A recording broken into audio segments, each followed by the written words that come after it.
Всем привет! Сегодня хочу вам рассказать о том, что происходит с моим обучением, как у меня обстоят дела с английским и что нового у меня происходит в этой сфере. По поводу английского. Я говорила еще, когда мы жили в Балбригане, что это моя основная цель, но в Балбригане, живя в Гармонстоне, было очень сложно осуществить ее в том темпе, в котором я хотела, но я еще тогда и не совсем понимала, какой темп у меня должен быть. Тогда я ходила на курсы 2 раза в неделю, но кроме этого я только старалась так каждый день или хотя бы через день заниматься в приложении Duolingo. В принципе, благодаря Duolingo я немножко повысила свой словарный запас. И когда я начинала ходить на курсы в Балбригане, я ходила на курс Beginner. То есть это самый начальный, хотя это было совсем не как для начального уровня, но вот у них так классификация была.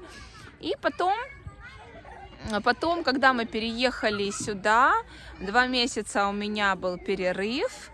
И, конечно, когда ты не имеешь языковой практики, то это очень быстро все забывается. И я говорила, что у меня не было еще включения вот этого, знаете, связь мозга с твоими знаниями, которые ты уже имеешь. Это у многих так, и это включение происходит у всех в разное время, с разным сроком. У меня прям такое было легкое разочарование, и прям я так...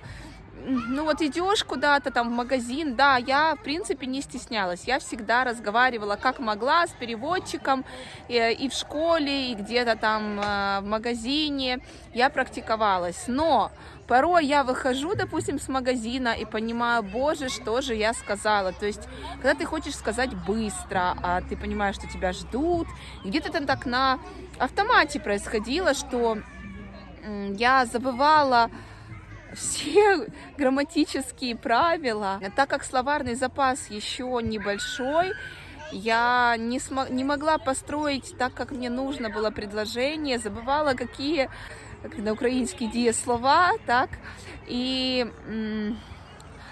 бывает, думаю, боже, что же я сказала, какое слово я вставила, нужно было совершенно другое. Ну, в общем, это, конечно, прикол. Но все равно, конечно, я чувствовала, что у меня уже было улучшение. Но пока мы здесь 2 месяца сидели, я с детьми бесконечно, без школы, то, конечно, я понимала, что у меня уже, боже, забывается все, что я знала. Потом мне девочка с Гармонстона еще скинула ссылочку на марафон, который проходил для украинцев, онлайн-марафон. Это в Украине, но девочки с разных концов, с разных уголков мира. Возможность именно для украинцев.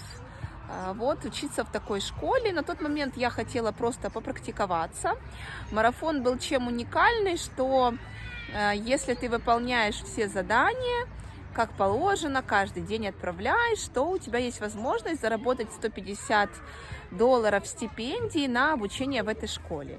Ну, тогда, когда я проходила марафон, я не думала об обучении, я хотела просто попрактиковаться и посмотреть, что же это за школа, как у них это происходит.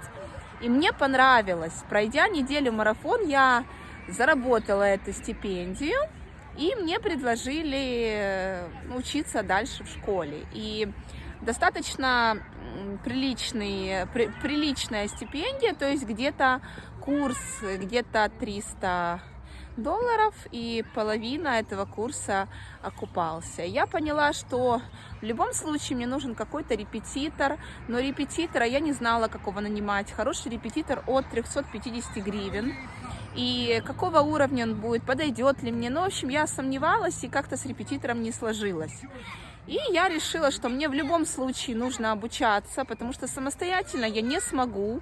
Сколько я общалась с людьми, я понимала, что самостоятельное изучение – это все равно недостаточно эффективно, вернее, даже порой вообще неэффективно, потому что когда ты сдаешь экзамены, опять же, даже на этом марафоне рассказывали, что девочки учились и вроде бы были на хорошем уровне, но когда приходило Но когда доходило дело на тестирование, для того, чтобы устроиться на работу, допустим, их не принимали, потому что тестирование они не проходили. И поэтому я решила, что в любом случае мне придется вкладывать деньги в свое обучение, а для меня это уже привычное дело. Во что у меня еще было вложение? И я купила самостоятельный пакет самостоятельного обучения. И вот у меня уже в этот понедельник начнется обучение. Меня протестировали. И у меня где-то уровень elementary, это А1, но я немножко путаюсь в грамматике, есть ошибки грамматические, поэтому мне предложили пройти еще раз beginner elementary, для того, чтобы закрепить и уже дальше идти на новый уровень с хорошей базой, потому что на нее уже накладывается более сложное. И на это в этой школе рассчитано 4 месяца. То есть за 4 месяца я должна пройти один уровень, повысить. Если все буду выполнять как нужно, там нужно выполнять 3-4 раза в неделю домашнее задание. В общем, учиться, как положено, учить. Вот так выглядит моя платформа для обучения. StudyLess, у меня курс Elementary. И пока я ждала, я записалась на еще один марафон. Мне опять же от этой школы пришло сообщение, что вот у них начался грамматический марафон, а первый был был на общение. И я прошла вот сейчас второй марафон. Я опять заработала стипендию, но я не знаю, как дальше. Смогу ли я ее использовать, чтобы купить еще один курс. Вот я узнаю. И надо достать деньги оттуда. Спасибо, милая. Давай. Вот здесь пусть лежит. Все, спасибо, молодец. Можно мне? Можно. Вы знаете, пока я вот проходила марафон, у меня мой мозг вспомнил очень многое. Плюс еще с среды этой у меня началось обучение здесь, в Роддауне, на курсах. Меня тоже определили на А1. И я поняла, что именно в среду я поняла, что у меня включилась связь мозга, то есть мне стало легче общаться. Как-то вот прям я почувствовала это. И как говорит основательница этой школы, что когда мозг поймет, что вам это действительно нужно, что вы на нем разговариваете, что это не просто так, там где-то для удовольствия ты учишь, но не используешь, то есть его надо использовать, то тогда все получится. И я вот почувствовала, я даже пошла вчера в библиотеку, пообщалась, книжки сдавала детей, и я поняла, что я совершенно по-другому уже говорю. Я могу поддержать какой-то элементарный, там, самый простой разговор, где-то там формируя какие-то предложения, подставляя слова, пропуская те, которые я не знаю. Но, в общем, мне стало легче намного. И, вы знаете, после этого мне захотелось еще больше продолжать это. Понимая, что в любом случае, для того, чтобы устроиться на работу, я это уже понимала, но сейчас еще больше, мне нужен достаточно приличный уровень, а начало это хотя бы B1, ну до B1 это мне еще нужно пройти этот elementary, потом потом дальше идет А2 и потом уже B1, то есть 3 уровня, ну вот пока цель пройти 2. Я думаю, у меня все получится. И параллельно с тем, что я учу английский, когда я сюда переезжала, еще в Гармонстоне, я не знала, что мы переедем, я купила курс у женщины, которая практикуется на реабилитации детей, подростков, ну и взрослых тоже, со сколиозом. Она работает по системе ШРОТ и СИЭС. Это 2 мировые практики, которые себя зарекомендовали именно доказательно. И я мечтала об этом обучении, я его искала, кто бы мне это преподал. И не было нигде. Раньше приезжали из других стран, это вообще это Италия и Франция. Но в связи с войной в Украине никто, понятно, к нам не приезжал. И я искала, может быть, кто-то меня обучит, но не находила. Я пока на площадке выгуливаю детей, пошла Еву искать, прятки. Пока ищу, буду дальше вам рассказывать. А мой Марк в этот момент разговаривает с девочкой. С девочкой. Маркуш, ты познакомился с девочкой? Да? Да, я делаю In Эрил? Да. Эрил? Окей. А как зовут девочку? Аня, окей. Я вот у нее спросила, а она активно, она именно терапевтирует уже несколько лет вместе с мужем, терапевтирует именно сколиоз очень эффективно и очень востребована. Я у нее спросила, она говорит, пока не собираюсь, потому что сложно в другой город переехали, а потом вот вселенная меня услышала через какое-то время, она мне написала, что ищу моделей и буду записывать курс. Я его купила, мы как раз переехали, и у меня не было возможности, как нужно его изучать, потому что видео не грузились, интернета еще у нас такого проводного нет, и мне приходилось ходить в библиотеку.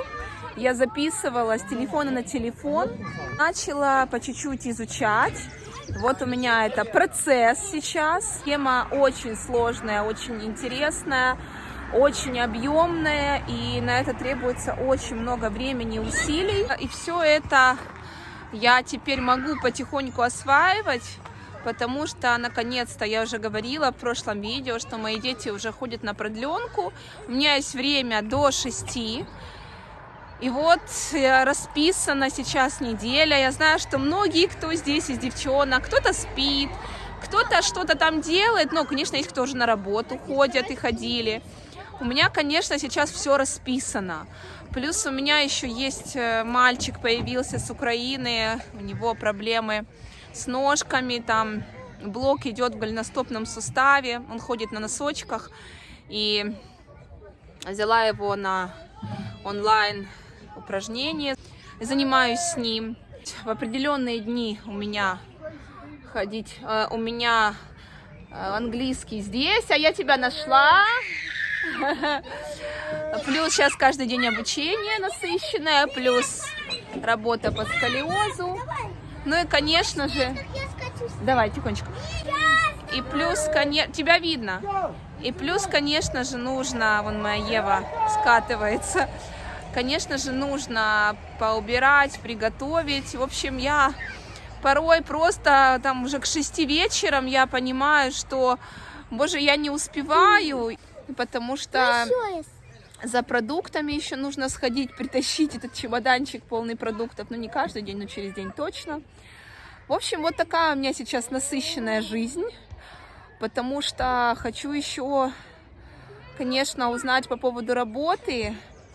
Диплом, я уже говорила, что я переводила диплом в Украине, и я перевела его с апостилем, и он у меня сейчас, нужно узнать, как его здесь, как он будет котироваться или нет, потому что я знаю, что по реабилитации, в принципе, можно, на каком уровне и какое нужно ли будет сдавать экзамен, или его просто можно будет подтвердить. Вот я сейчас собираю информацию, знаю, что есть сайт, на котором можно найти свой диплом.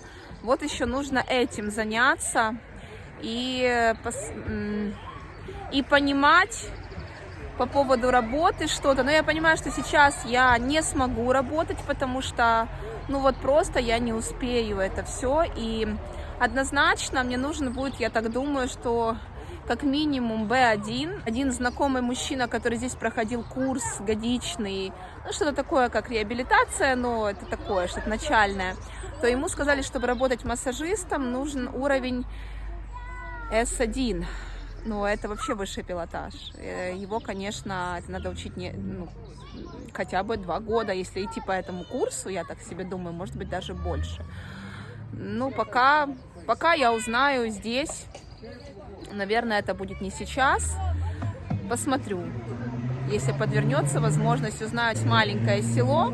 И особенности села в том, что в основном люди поддерживают своих местных. Здесь есть, насколько я знаю, два места, где практикуют массаж. Ну, я думаю, что мне нужно будет туда зайти спросить.